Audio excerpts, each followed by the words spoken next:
Hello and welcome. I'm Thomas Porteous and you're watching NewsX World. Let's take a look at some of the top stories this hour.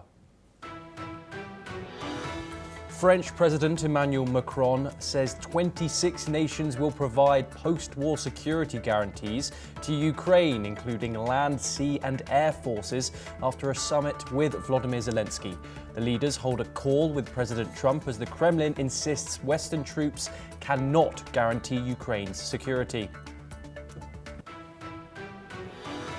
The Israeli military says it now holds 40% of Gaza City and vows to intensify operations until Hamas is defeated, while slamming an EU commissioner for calling the war a genocide. At the same time, US Secretary of State Marco Rubio warns countries that recognizing a Palestinian state will only create more problems. US Secretary of State Marco Rubio says the United States will blow up foreign crime groups if necessary, as he announces Ecuador's Los Lobos and Los Chernobos will be labeled terrorist organizations. His warning comes days after a US strike kills 11 people on a Venezuelan vessel in the Caribbean, while 2 Venezuelan aircraft later fly close to a US Navy ship.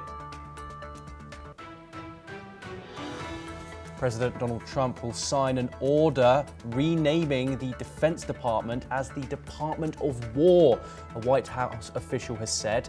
The move allows Defense Secretary Pete Hegseth and top officials to use war-era titles in all official communications. North Korean leader Kim Jong-un tells President Xi Jinping that Pyongyang will back China's sovereignty and development interests, calling their friendship unchanging. The meeting in Beijing strengthens strategic ties as Putin sends Kim a message for North Korea's Foundation Day.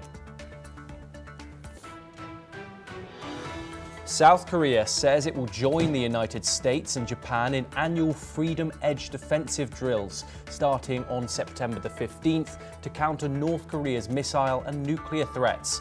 The exercises will upgrade aerial, naval and cyber capabilities and are described as essential for regional stability. Portugal mourns after 16 people die in a Lisbon funicular crash, with victims from 6 countries and more than 20 others injured. Amid the wreckage, a 3-year-old German boy survives as authorities launch an independent investigation into the tragedy. A magnitude 6.2 earthquake strikes southeastern Afghanistan, the third since Sunday, when more than 2,200 people were killed in one of the country's deadliest quakes in years.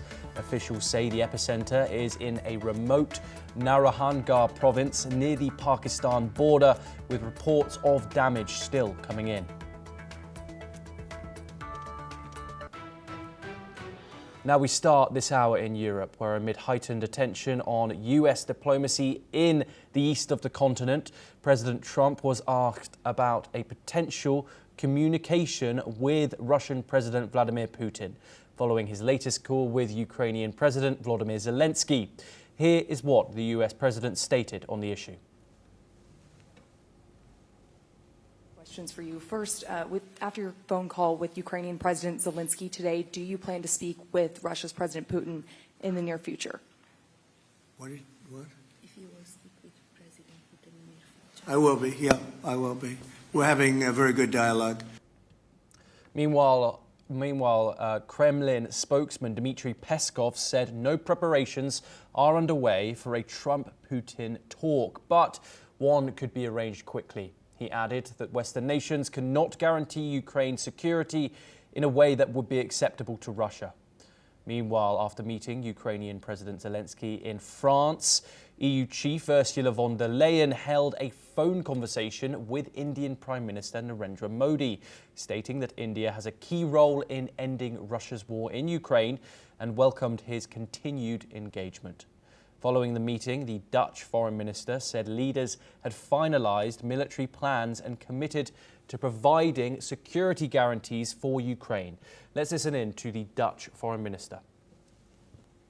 Nou, ik denk dat er vandaag een belangrijke stap is gezet doordat de uitwerking van de militaire plannen is gereed.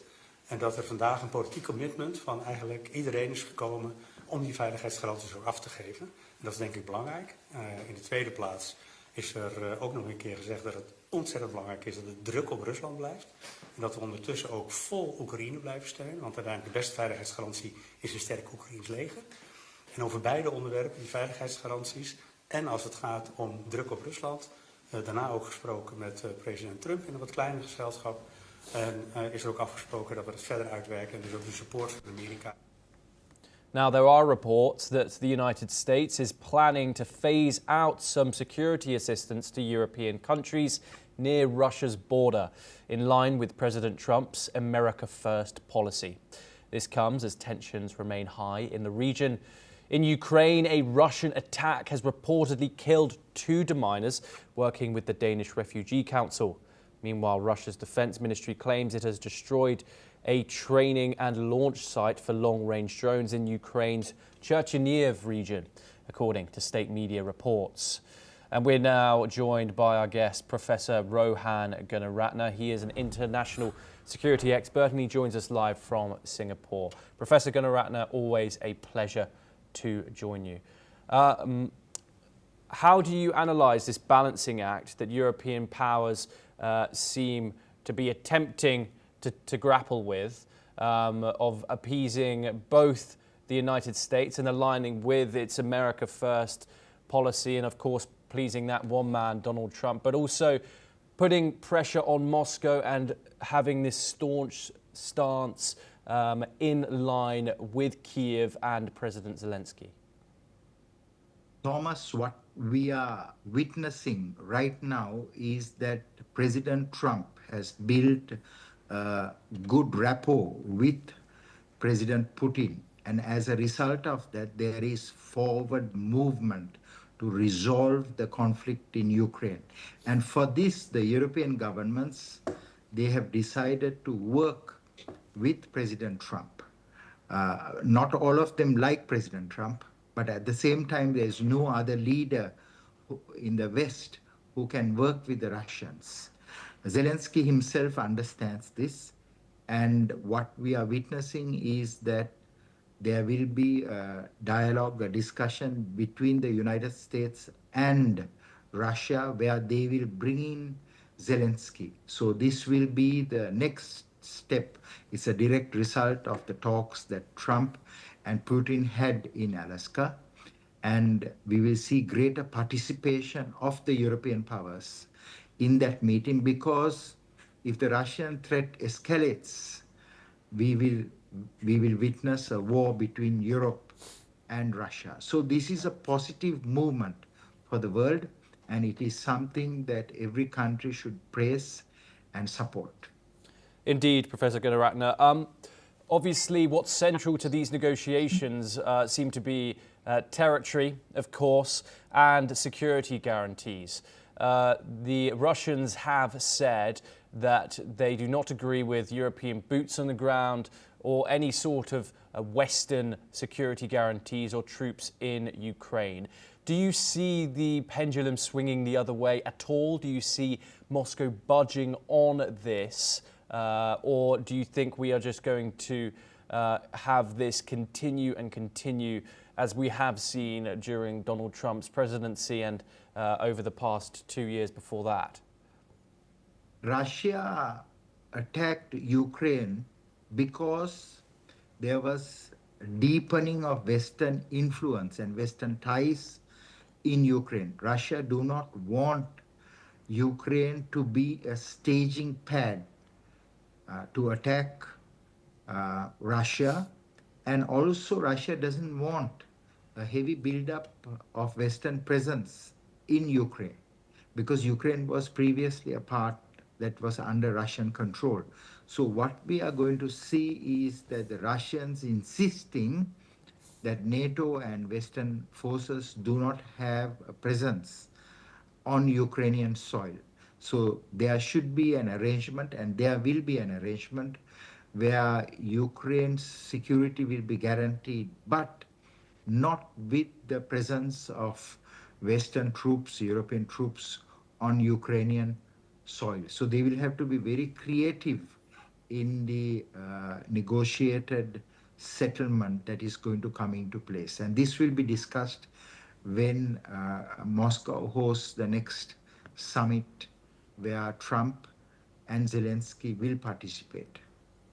Well, yes, Professor Gunaratne. We will, of course, keep you updated on the ongoing Russia-Ukraine war as we get those updates in. Professor Gunaratne, do stay with us as we move on to our next story. And we move over to West Asia, where we discuss the defining crisis of the Middle East, where Israel has announced that it controls 40% of Gaza City. This has come from a military spokesperson yesterday as bombardments force many Palestinians from their homes, while thousands remain despite Israeli orders to leave. Health authorities have said that Israeli fire has killed at least 53 people, mostly in Gaza City, in the past 24 hours. The Israeli Defense Forces spokesperson, Brigadier General Efrei Defrin, has said the operation will expand in the coming days and will only end when remaining hostages return and Hamas's rule ends. Let's listen in to what the Israeli military spokesperson has to say. כיום אנחנו אוחזים ב-40% משטח העיר עזה. הפעולה תמשיך להתרחב ולהתעצם בימים הקרובים. חמאס יפגוש בעיר עזה את כוחות צה"ל במלוא עוצמתם. נגביר את הלחץ על חמאס עד להכרעתו. נמשיך לרדוף אותם בכל מקום. Now, on the diplomatic front, according to reports, so far there is no progress in the Gaza negotiations. US Special Envoy Steve Witkoff has met Qatari officials in Paris, according to reports, to discuss a ceasefire and hostage deal, though Israeli officials remain skeptical. Global pressure does mount, however, with a senior EU official calling the war a genocide, and Pope Leo is urging President Herzog, the president of Israel, to reach a ceasefire. Hamas, however, has accepted a 60-day ceasefire offer with hostage exchanges. However, Israel has not responded to this so far. Israeli Prime Minister Benjamin Netanyahu has demanded that the war can only end with hostage releases, the disarmament of Hamas, and Israel retaining security control over the enclave. US Secretary of State Marco Rubio has warned that recognition of a Palestinian state could create more problems. The US also has sanctioned 3 prominent Palestinian rights groups for engaging with the International Criminal Court without Israel's consent, a move condemned by human rights organizations as moral and illegal. Let's listen in to what the US Secretary of State had to say on the issue. Look, we told all these countries, we told them all. We said, if you guys do this recognition stuff, it's all fake. It's not even real. If you do it, you're going to create big problems. There's going to be a response from Israel. You're going to make it harder to get a ceasefire. And it may even trigger these sorts of actions that you've seen, or at least these attempts at these actions. We are once again joined by Professor Gunaratne to discuss the crisis in the Middle East further. Professor Gunaratne, of course, this offensive in Gaza City, where over 1 million Palestinians call home, has been highly controversial, not just around the world, but from within Israel as well. Israel has now said that it controls 40% of the city. What are your thoughts on Israel's military strategy here? Their hopes that they will get back the hostages as well as crush Hamas in this operation. What do you think the likelihood of those 2 objectives are? Israel's key aim is to secure the release of all the hostages. That is 48 hostages, of which about 20 are alive, and the others are what you call fallen hostages. And if Israel is not going to if Israeli demands are not met, Israel will demolish Gaza City. There will be no Gaza City. So this is the time for Muslim governments, especially for Arab governments, to ensure that Hamas release all the hostages, meaning a comprehensive deal, but also Hamas surrenders and disarms. If there is no disarmament of Hamas, still the Israeli forces will demolish Gaza City. This will be the punishment for the terrorist attack that Hamas launched October 7th, 2023.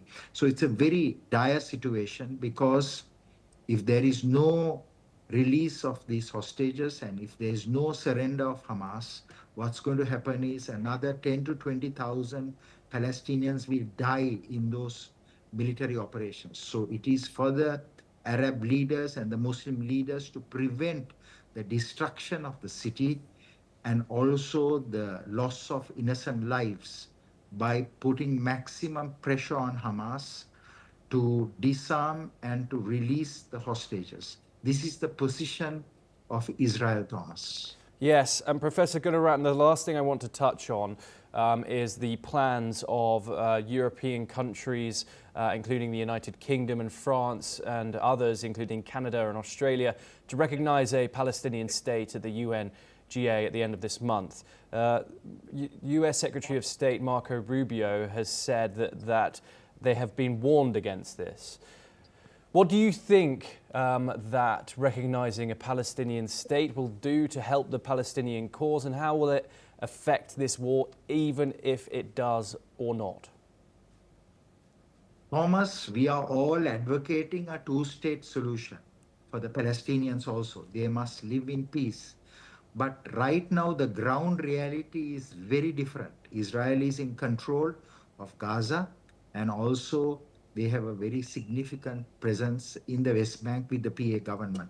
What is important to understand is that the British, the French, the Australians, the Canadians, they must understand the ground reality. And if they right now recognize Palestinian statehood, what's going to happen is Israel will annex Gaza, and that means the forward movement to create at a future date to create a Palestinian state will diminish. So if those leaders are intelligent, they must not do that, because that will also be construed as a reward for the Hamas attack that they staged in October of 2023. Professor Gunaratne, always a pleasure to talk to you. Thank you for joining us and taking the time on the program. We now move over to North America, where the US Department of Defense says 2 Venezuelan military aircraft have flown near to a US Navy destroyer in the Caribbean. Earlier, there were reports of a US strike on a Venezuelan vessel that killed 11 people, allegedly carrying illegal narcotics and linked to a drug cartel President Trump designates as a terrorist organization. The Pentagon calls the flyover a highly provocative move designed to interfere with US counter-narco operations. Secretary of State Marco Rubio has made a statement, and he said that the US will take action against foreign crime groups if needed, and announces the designation of 2 Ecuadorian gangs, Los Lobos and Los Charnoos, as foreign terrorist organizations. Washington also provides $13.5 million in security and aid and $6 million in drone support to help Ecuador crack down on drug trafficking. Ecuador's President Daniel Noboa calls his clampdown a war and seeks foreign military support, and also pleads for US and European armies to join the fight. The US sanctions allow targeting assets and sharing intelligence to take potentially lethal actions against groups, while violence in Ecuador remains high and drives migration towards the US. We are now joined by Spencer Critchley. He is a communication strategist, and he joins us live from California. Spencer, thank you very much for taking the time and joining us here on NewsX World. I just first of all want to ask you, what are your thoughts on this new crackdown on mainly Central American and South American gangs, and also the Trump administration's decision to label such gangs, as we mentioned previously, terrorist organizations.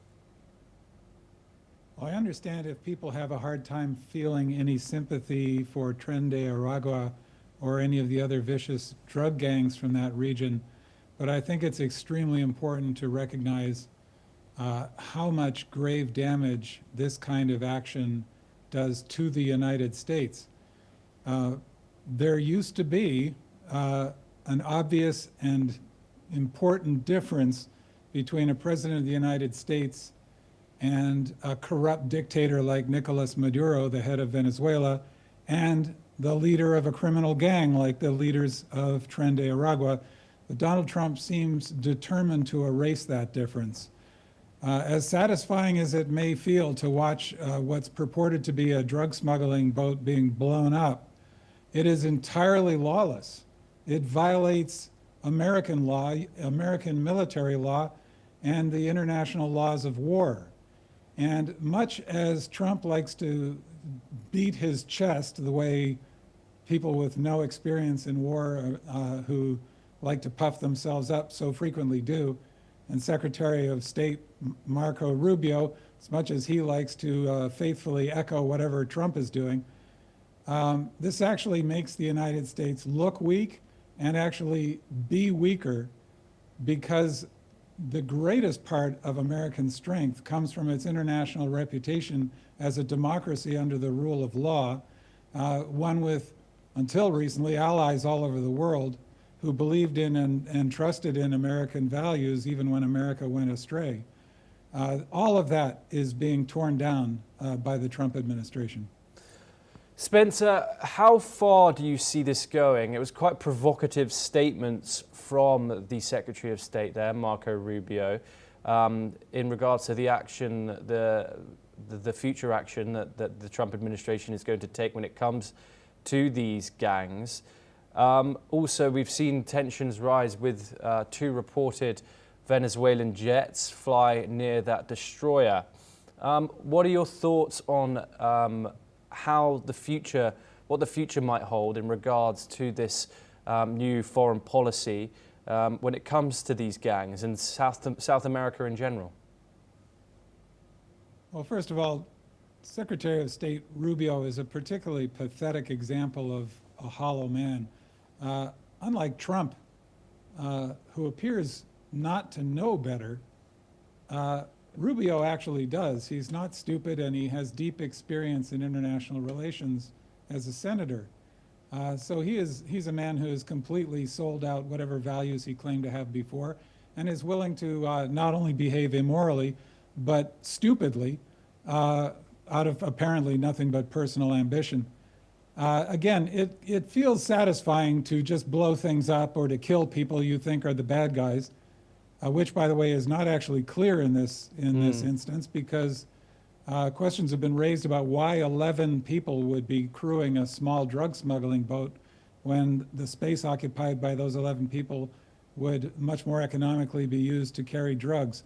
You know, God forbid these were actually migrants who got blown up. And we can't know that because this was essentially just an assassination, which once again violates the laws of war.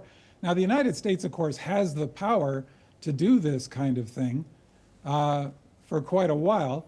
But every time something like this happens, as I say, it weakens the United States in terms of its reputation and in terms of its international alliances, and builds over time ever greater resistance to the United States. And eventually, if you continue along this line, where you end up is in the position of a Russia or an Iran or a North Korea. The best case would be China, where you're enormously powerful but have almost no friends in the world. And all of those countries are led by dictators who Trump fervently admires. And so I think, unfortunately, that does seem to be his goal. Yes, Spencer, thank you. Do stay with us. Fascinating situation unfurling there. We now stay in the United States for our next story, where US President Donald Trump plans to sign an executive order to rename the Department of Defense as the Department of War. This has come from a White House official. The order will authorize Defense Secretary Pete Hegseth and the Defense Department to use secondary titles such as Secretary of War and also the Department of War in official correspondence and public communications, according to a White House fact sheet.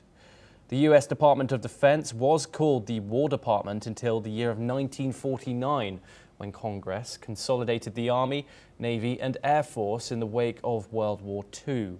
The change would require Defense Secretary Hegseth to suggest the necessary legislative and executive actions to permanently rename the department. Renaming the department will be costly and require updating signs and letterheads used not only by officials at the Pentagon, but also military installations around the world. Since taking office in January, Trump has set out to rename a range of places and institutions. This includes renaming the Gulf of Mexico to the Gulf of America and to restoring the original names of military bases that were changed after racial justice protests. We're once again joined by Spencer Critchley. Spencer, we have just said that Donald Trump has renamed things before, one of the obvious one being this Gulf of America from the Gulf of Mexico. But this one seems a little bit more aggressive. Someone who wants a Nobel Peace Prize to be doing this. What are your thoughts on it? Yes, Trump winning a Nobel Peace Prize. I don't think, since you mentioned it, I don't think the Nobel Prize Committee is going to commit reputational suicide on its part anytime soon by giving somebody like Donald Trump a Nobel Peace Prize. This idea of the Department of War, I think you're right to compare it to the Gulf of America and these other renamings. On the one hand, it's embarrassing. It's so childish. It shows such a shallow fixation on the surfaces of things that occupies so much of Trump's time. He has time every day to comment on showbiz personalities and conduct these rebranding campaigns. On the other hand, it's also very serious, as was the renaming of US military installations back to follow the naming conventions dating from the Civil War and the post-Civil War effort to rehabilitate the reputation of the slaveholding South. What that means is naming US military installations after traitors who attempted to overthrow the government of the United States in order to defend slavery. Similarly, renaming the Defense Department as the Department of War, on the one hand, is ridiculous and strictly performative, but on the other hand, there's a very important distinction between a Department of Defense and a Department of War, and it's of a piece with this belligerent and illegal, I would say, attack we've just seen in Venezuela. And yes, it might feel good to be belligerent this way, but it's ultimately entirely counterproductive. And once again, I have to emphasize, the strength of the United States is only partially based on the size of its military and its economy, and neither of those can ever be big enough to compensate for the potential global loss of trust and regard in and for the United States. Spencer Critchley, thank you very much for joining us. Always a pleasure to talk to you and get your insight on these issues. We now move over to the Indo-Pacific for our next story, where Chinese President Xi Jinping has called for closer coordination with North Korea in global and regional affairs as he held talks with the North Korean leader Kim Jong-un for the first time in 6 years. Xi met Kim Jong-un a day after Kim and Russian President Vladimir Putin attended a military parade in Beijing. In their meeting, Xi expressed China's willingness to strengthen ties with North Korea. Let's take a listen in. 对变乱交织的国际形势，中方愿同朝方加强战略沟通，密切交往合作，深化治国理政经验交流，有力推动各自社会主义事业向前发展，共同促进地区和平稳定和发展繁荣。 Kim congratulated Xi on the successful and grand parade, which Kim said had demonstrated China's international status. Let's listen in to his statements.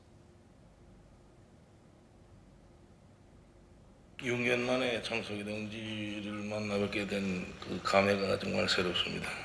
6년 만에 중국을 방문하면서 눈에 띄게도 중국이 또 몰라보게 변모되고 발전된 것을 깊이 느끼면서 변하지 않은 것은 우리 이번 이 대표단 중국 동지들이 열렬히 환대하고 국진이 환대해주는 그 친선의 감정을 느끼면서 그 세상이 변해도 조중 양국 인민의 그 친선의 정은 변하지 않는다는 것을 깊이 느끼게 됩니다.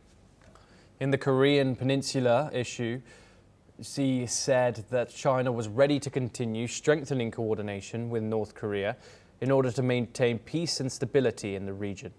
Xi called the two countries good neighbours and good friends that shared a common destiny.